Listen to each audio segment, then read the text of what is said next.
busy pa ako eh. Leche naman, Arthur. Anniversary natin ngayon. Online sugal pa yung inaatupag mo. Kikita kaya ako dito? Di tulad ng 5, 4, 3, 2. Pag bebenta mo ng mga beauty products mo na konti na lang yung bibili. 5, 4, 3, 2, action. Kikita kaya ako dito? Tulad ng pagbebenta mo ng mga beauty products na paunti ng mga bumibili.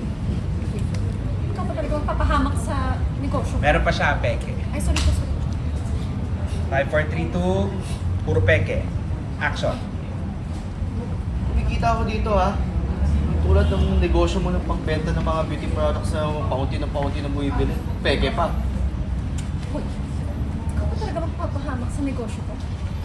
Kung ayaw, eh di ba mo? Wala. Happy anniversary. Talo. Talo to eh.